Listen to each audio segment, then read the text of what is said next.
So sa mga criteria na 'to, bagsak.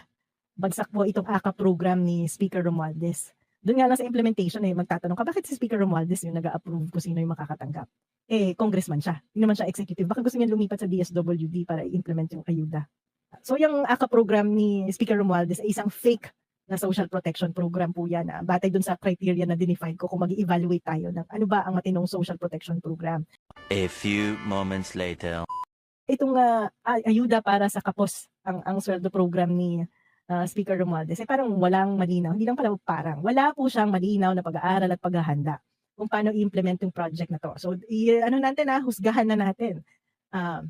May malinaw bang objective nung dinesign ang programang ito? Wala. Dahil nung nagsimula yung programang 'to, ito ay isang insertion lamang sa budget. Walang pagpaplano, walang malinaw na assessment kung ano ba yung risk at vulnerability na sinusubukan nitong i-assess. Meron ba siyang malinaw na targeting mechanisms? Meron pong naka-define dun sa memorandum ng DSWD, pero ngayong nakikita natin ang implementasyon, sabi nga ni Congressman Vargas, kailangan lang sumulat ng SM kay Speaker Romualdez para hingan ng ayuda ang lahat ng empleyado niya at mabait na tinagunan ni Speaker Romualdez, no? So yan ba yung magaling na targeting mechanism? Sa targeting mechanism po dapat walang nahuhulog between the cracks. Lahat ng tina-target mo dapat nakakatanggap ng tulong mo. At talagang magkakaroon ng maayos na response sa kanila. So malinaw na wala rin itong maayos na targeting mechanism. May monitor, may maayos na proseso ba sa pag-implement ng program? Mukhang wala naman kasi nakalagay dun sa memorandum ng DSWD. Yung assistance ranges from 1,000 to 10,000 depende sa pangangailangan. Pero yung nangyari dito sa SM, parang fix lang, no? Lahat makakatanggap ng 5,000 pesos plus rice assistance. So, obviously, walang malinaw na pamamaraan kung paano nga ba na ina-assess yung pangangailangan ng mga taong binibigyan ng assistance. So, palpak din yun. Meron bang monitoring and evaluation para tayong mga mamamayan ay makasigurado na itong pinamumudmud na pera na to ay naging kapaki-pakinabang talaga dun sa mga pinagbigyan ng pera? Hindi.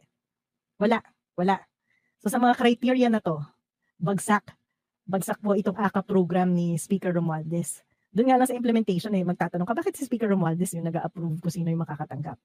Congressman siya, hindi naman siya executive. Baka gusto niya lumipat sa DSWD para i-implement yung ayuda.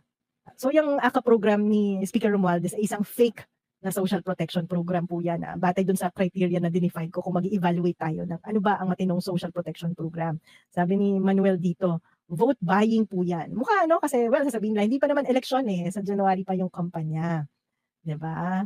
Pero yes, kahit na malinaw na kung sino yung mga tatakbo tapos pa na yung pamigay ng ayuda tapos nakabalandra yung mga mukha nila. 'Di ba?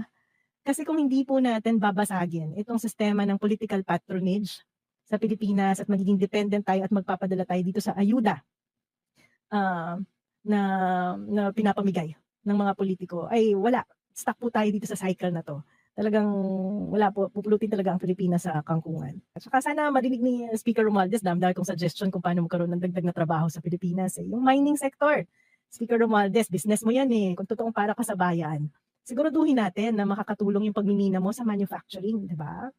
Tsaka dami-dami ng kinikita ng mga miners sa Pilipinas, taas-taas na ng profit niya sa taas ng presyo ng minerals ngayon. Bayad naman kayo ng dagdag na tax, wag yung binababa yung tax. No, para kayo sa bayan, magbayad kayo ng dagdag na tax.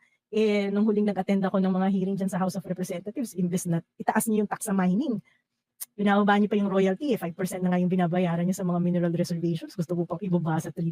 Naman! Konting kahihiyan ba? Konting kahihiyan, no? Tawag dyan, conflict of interest Kasi business mo, tapos nakikinabang sa mga polisiya na ini-implement mo. So yung mga nakatanggap po ng AKA program wag po kayong nagpapadala. Dahil sa panandali ang benepisyo na nakukuha nyo sa gobyerno, ang kapalit niyan ay habang buhay na pagbabayad ng tax para bayaran ang mga inutang para i-dole out sa inyo. Yan po ang totoong kwento ng kahirapan sa